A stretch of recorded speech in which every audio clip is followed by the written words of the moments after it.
There's a specific frequency your brain produces that elite athletes, top performers, and successful entrepreneurs seem to access naturally. For years, nobody could explain why some people could visualize their goals and actually achieve them, while others visualized endlessly and got nowhere. Then neuroscientists started measuring brain activity during visualization. And they discovered something that changed the entire conversation. The difference wasn't effort.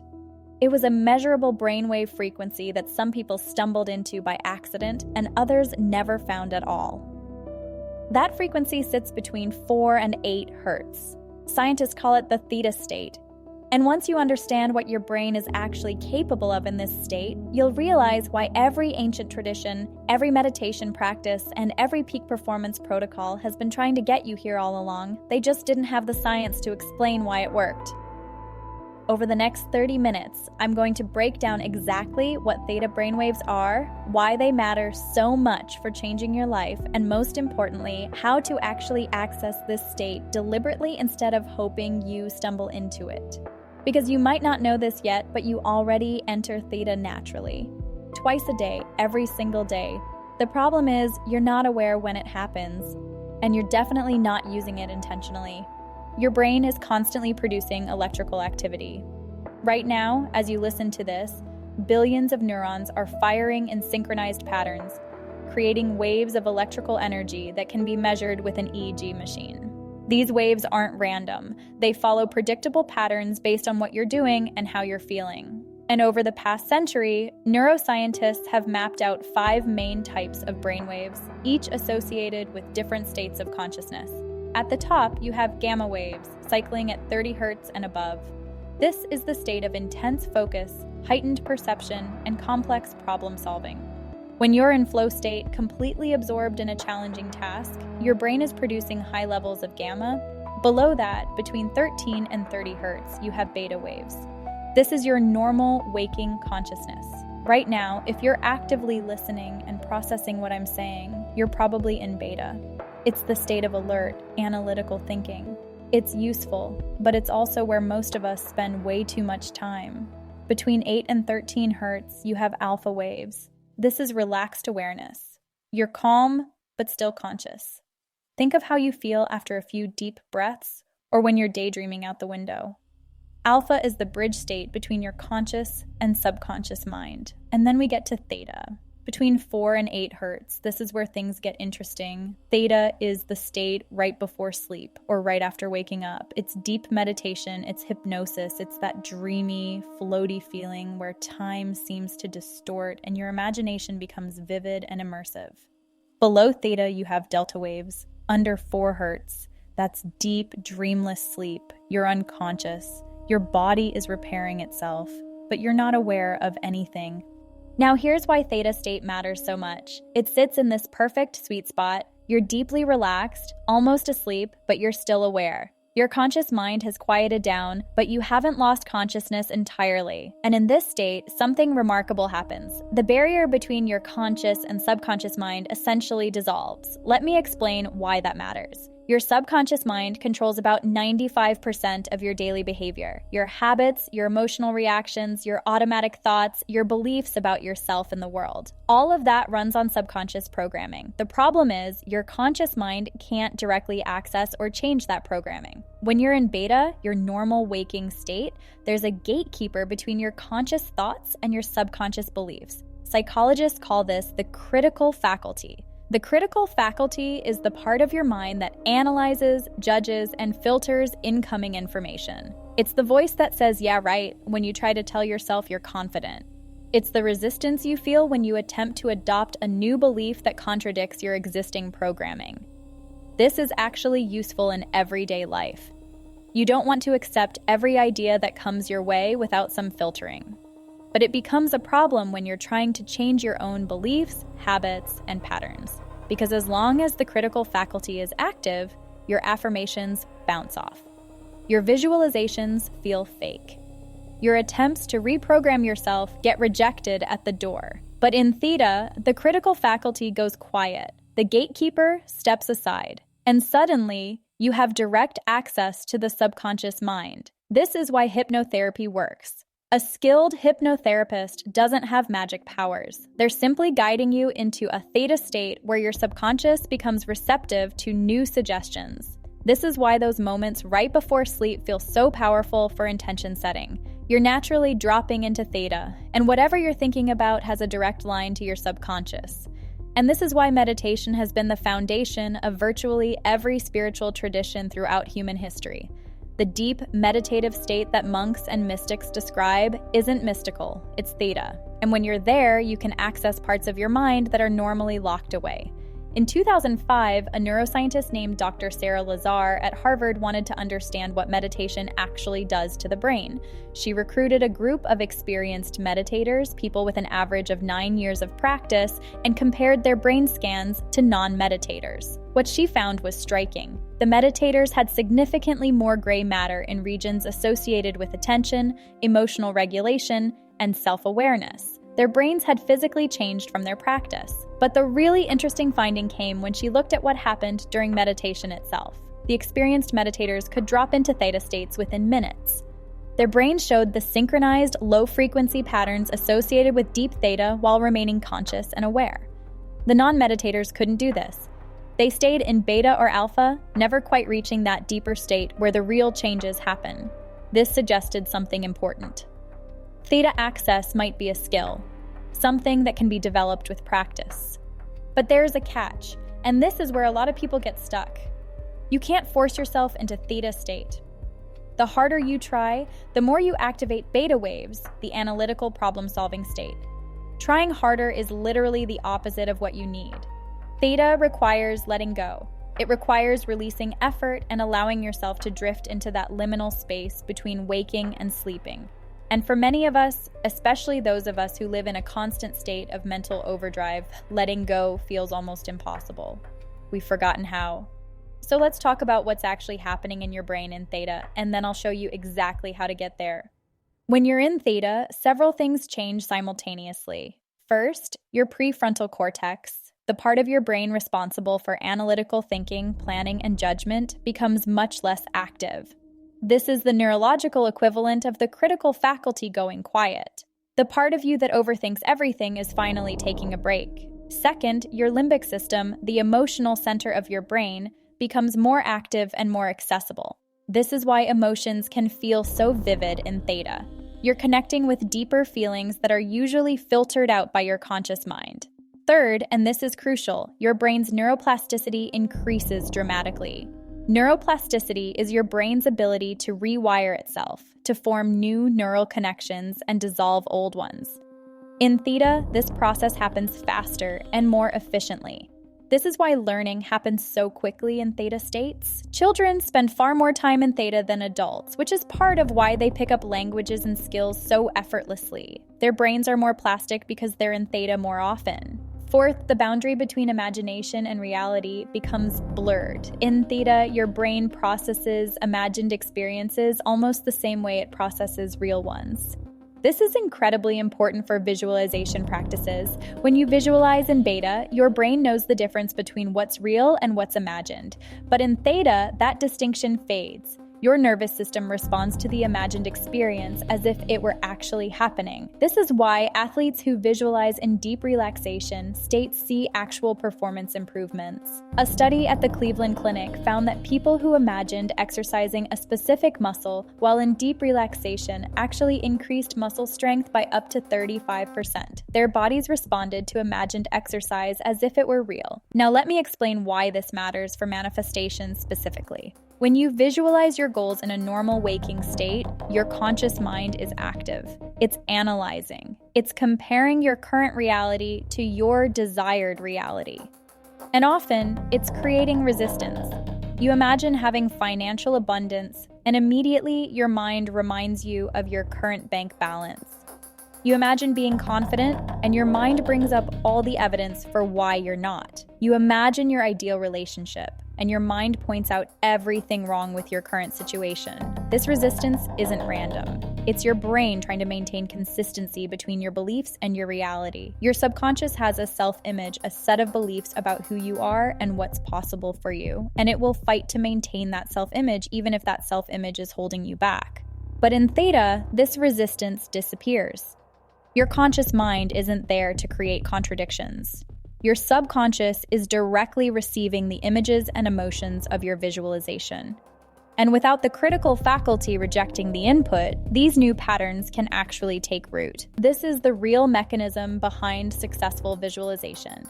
It's not magic. It's not the universe mysteriously rearranging itself. It's your subconscious mind accepting new programming and then working 24/7 to make that programming a reality. Because here's what your subconscious does. It filters your perception to notice opportunities aligned with its programming. It generates impulses and intuitions that guide you toward your programmed goals. It creates emotional states that drive behavior consistent with your beliefs. And it does all of this automatically without any conscious effort. When you successfully program a new belief or goal into your subconscious during theta, you've essentially recruited your entire automatic operating system to work toward that goal. Your perception shifts, your behaviors shift, your emotions shift, and your external reality follows. So the question becomes, how do you actually get into theta deliberately? Like I mentioned earlier, you already enter theta naturally twice a day. Once when you're falling asleep and once when you're waking up. These moments, called the hypnagogic and hypnopompic states, are natural theta windows. The problem is most of us either fall asleep too quickly or wake up too abruptly to use these windows intentionally. We don't linger in theta. We pass through it on our way somewhere else. The first technique is to extend these natural windows.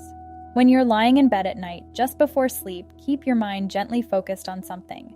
Don't try to stay awake, but don't let yourself drift off completely either. Hold a single intention or image in your mind. If you notice yourself falling asleep, gently bring your attention back. This takes practice.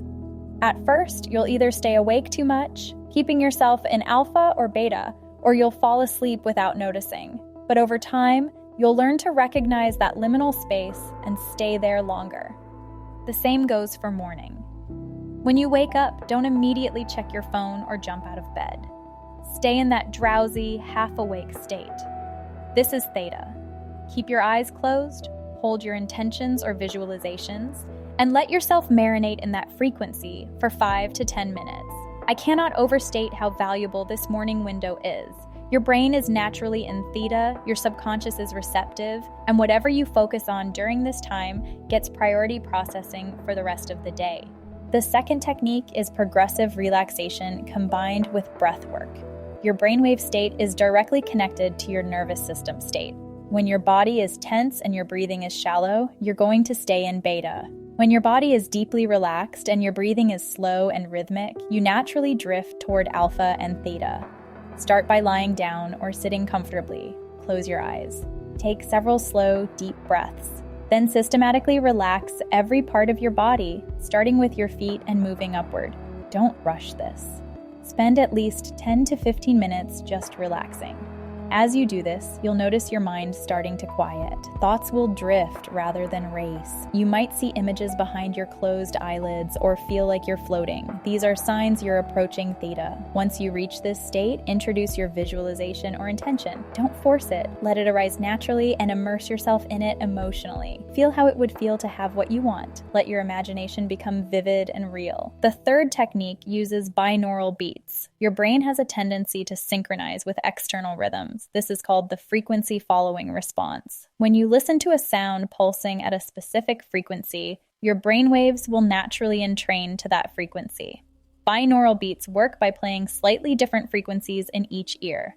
For example, if one ear hears 200 Hz and the other hears 206 Hz, your brain perceives a third tone pulsing at 6 Hz, which is right in the theta range. Your brainwaves then synchronize to that perceived frequency. You can find theta binaural beats on YouTube or various apps. Use headphones, since the effect depends on different frequencies in each ear. I recommend starting with just the binaural beats, no guided meditation, so you can practice holding your own visualizations while in the theta state. The fourth technique is something called the body asleep, mind awake method. This comes from lucid dreaming research, but it's directly applicable to theta access. The goal is to allow your body to fall asleep while keeping your mind conscious. Lie down in a comfortable position, relax completely, but maintain a gentle focus. like noticing your breath or holding an image in your mind. As your body relaxes deeper and deeper, you'll start to feel heavy and numb, like you're sinking into the bed. At some point, you'll experience what feels like sleep paralysis. Your body has fallen asleep, but your mind is still aware. This can feel strange the first few times, even frightening if you're not expecting it. But this is exactly the state you're aiming for. In this state, you're in deep theta while fully conscious. Visualizations become incredibly vivid, almost hallucinatory. Your subconscious is completely open. It's one of the most powerful states for deliberate programming. Now let me talk about what to actually do once you're in theta. Getting into the state is only half the equation. What you do while you're there determines the results you get. The most important thing is emotional intensity. Your subconscious doesn't respond to logic or language. It responds to feelings. When you're visualizing in theta, don't just see your desired outcome. Feel it. Feel the joy, the gratitude, the excitement, the peace, the pride, whatever emotions are associated with having what you want. The more emotion you bring, the deeper the impression on your subconscious. A weak, detached visualization in theta is still better than visualization in beta, but an emotionally charged visualization in theta is where the real changes happen. Second, use first-person perspective. Don't watch yourself from the outside like you're in a movie. Be in your own body, seeing through your own eyes, experiencing your desired reality from the inside. This activates your brain's self-referential processing and makes the visualization more personally relevant. Third, make it specific and sensory rich. What do you see? What do you hear? What do you feel against your skin? What does the air smell like? The more sensory detail you include, the more real it becomes to your nervous system. Fourth, focus on already having, not wanting. There's a subtle but crucial difference. If you visualize wanting something, you're programming wanting into your subconscious. You'll get better at wanting. If you visualize having something, experiencing it as a current reality, you're programming having. Your subconscious will work to make that experience consistent with your external reality. Fifth, let go of how it happens. Your conscious mind loves to plan and strategize. But when you're in theta, that's not your job. Your job is to program the end result. The how will emerge through intuitions, opportunities, and actions that your subconscious orchestrates. Now, I want to address something that comes up a lot. How do you know when you're actually in theta versus just relaxed alpha? There are some reliable signs. Time distortion is one of the biggest indicators. In theta, 5 minutes can feel like 30, or 30 minutes can feel like 5. Time becomes strange and elastic. Visual phenomena are another sign. When you're in theta with your eyes closed, you'll often see colors, patterns, shapes, or even scenes that arise spontaneously. This is your visual cortex becoming active even without external input. The body feeling is distinct. In theta, you often lose awareness of your body entirely, or it feels very heavy and numb. You might feel like you're floating or expanding. Thoughts become different. Instead of the normal verbal chatter of beta, theta thoughts tend to be more imagistic, symbolic, and nonlinear. You might have sudden insights or make connections that don't follow logical progression. And here's a counterintuitive one. You might not remember everything afterward. The transition out of theta can be similar to waking from a dream. The deeper you go, the more you might forget the specifics of what you experienced, even if the effects remain. This is why having a clear intention before entering theta is so important.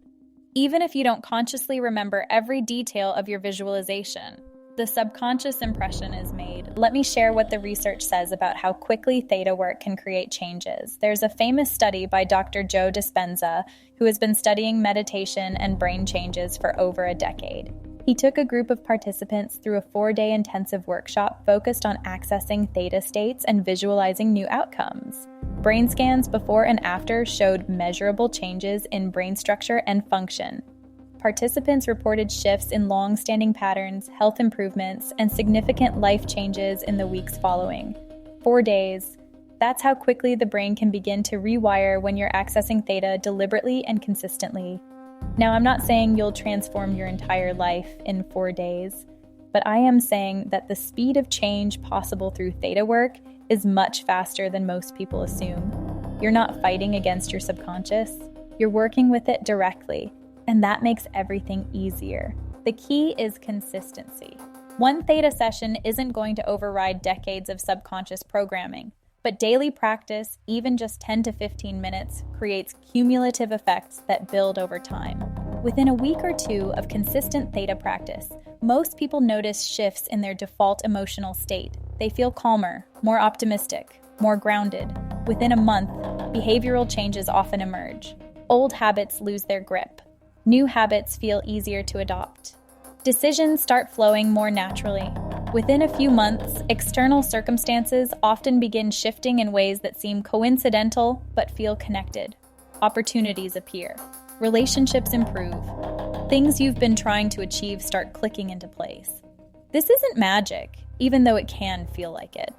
It's the result of reprogramming your subconscious mind and letting that new programming express itself through your perceptions, behaviors, and choices. The 4 to 8 Hz theta frequency is where your brain becomes maximally receptive to change. It's where the gap between who you are and who you want to become can actually be bridged. And unlike what the self-help industry sometimes implies, this isn't about positive thinking or forcing yourself to believe something. It's about accessing a measurable, documentable brain state and using it strategically. The ancient mystics discovered this through years of practice and trial and error. The modern meditators refined the techniques. And now, neuroscience has given us the framework to understand exactly what's happening and how to optimize it. You don't have to meditate for 20 years to access theta. You don't need special abilities or spiritual gifts. You just need to understand the state, learn the techniques, and practice consistently. Every human brain is capable of producing theta waves. You've been doing it your whole life without realizing it. The only difference between people who use theta effectively and people who don't is awareness and intention. Now you have the awareness. The intention is up to you. If you found this helpful and you want to go deeper into the science behind how reality actually responds to consciousness, I made another video called Quantum Physicists Confirmed What the 1% Have Known for Centuries. It explores the even stranger territory where neuroscience and physics start overlapping and why the most successful people in history seem to have understood something about reality that most of us miss. That video is on screen now. I'll see you there.